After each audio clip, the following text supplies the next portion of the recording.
আজকের ভিডিওটি একদম সকাল থেকে শুরু করেছি। আজকে শেয়ার করব সকাল থেকে সারাদিন কি করলাম, প্লাস সন্ধ্যায় কি নাস্তা করা হয়েছে তা নিয়ে থাকছে আজকের মিনি ব্লগটি। সো আসসালামু আলাইকুম সবাইকে, কি অবস্থা সবার, কেমন আছেন? আশা করি সবাই ভালো আছেন। আলহামদুলিল্লাহ আমিও ভালো আছি। তো আজকে অনেকদিন পর ভাবলাম সকাল থেকে ভিডিওটা আপনাদের সাথে শেয়ার করি। ঘুম থেকে উঠে ফ্রেশ হয়ে আমি চা বানাতে চলে গিয়েছি। আর আমরা কিন্তু অলওয়েজ রং চাটা খেতে বেশি পছন্দ করি, এটা শরীরের জন্য ভালো। আর দুধ চা কিন্তু খেতে মজা লাগে ঠিকই, তবে এটা আমাদের শরীরের জন্য এতটা হেলদি না। বাই দ্য ওয়ে, চায়ের সাথে আমি 2 প্যাকেট বিস্কিটও নিয়েছি। এটা মেবি চকলেট বিস্কিট, এটা আমার ছোট বোনের খুবই পছন্দ। আমি কিন্তু বিস্কিট খেতে একদমই পছন্দ করি না সেই ছোটবেলা থেকে। তো ভাবলাম যেহেতু আজকে আমার আম্মু এনেছে, ট্রাই তো করাই যায়। এদিকে আজকে আমার ছোট বোনের ক্লাস আছে, তো আমার ছোট বোনের জন্য আম্মু এখানে টিফিন রেডি করছিল। তাই ভাবলাম কেননা আপনাদের সাথেও শেয়ার করি। ও অলওয়েজ নুডলস খেতে অনেক বেশি পছন্দ করে, তাই নুডলসটাই রান্না করে দিয়েছে। দেন সবকিছু রেডি করে বাহিরে একটু বের হয়েছিলাম। আর দেখি আজকের আকাশটা একটু নীল ছিল,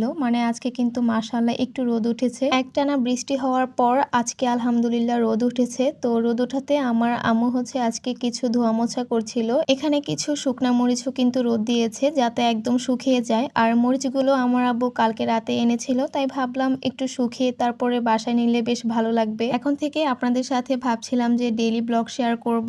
আর আমার কাছে না এই টাইপের ব্লগগুলো শেয়ার করতে বেশ ভালোই লাগে। অ্যান্ড আপনারা কে কোথা থেকে আমার ভিডিও দেখছেন অবশ্যই কমেন্ট করে জানাবেন। দেন সারাদিনে আমার আর কোনো ভিডিও ক্লিপ নেওয়া হয়নি, কারণ আজকে একটু কাজ ছিল, আম্মুর সাথে টুকটাক করেছি। তো যার কারণে আর কি আমি একটু বিজি ছিলাম, আর কোনো ভিডিও নিতে পারিনি। একেবারে সন্ধ্যায় চলে আসলাম নাস্তা বানানোর জন্য। অ্যান্ড আপনারা কে আমার মতো একটু কমেন্ট করে জানাবেন। আমার না সন্ধ্যা না হতেই ক্ষুধা লেগে যায়। অ্যান্ড সন্ধ্যা হওয়ার আগে থেকে আমি প্রিপারেশন নিয়ে যে আজকে কি বানাবো, কি নাস্তা করলে ভালো লাগবে। তাই ভাবলাম আজকে সন্ধ্যায় শর্টকাট করে নুডলস রান্না করিনি, ঝাল করে। আর আমি আর আমার ছোট বোনই খাবো, তাই আমি জাস্ট 2 প্যাকেট নুডলস রান্না করেছি আমার আমার ছোট বোনের জন্য। এই 2 প্যাকেটে আমাদের হয়ে যাবে। অ্যান্ড আজকে সন্ধ্যায় নাকি আমার আম্মু কিছুই খাবে না, তার এখনো ক্ষুধা লাগেনি। আর এই তো শর্টকাট করে নুডলসটা রান্না করে নিয়েছি। আমার কাছে মনে হয় এইভাবে করে নুডলস রান্না করলে একটু শর্টকাট হয় আর খেতেও ভালো লাগে। আপনারা কিভাবে রান্না করেন অবশ্যই জানাবেন কমেন্টে। অ্যান্ড ট্রাস্ট মি, এই নুডলসটা খেতে যে কি পরিমাণে মজা হয়েছে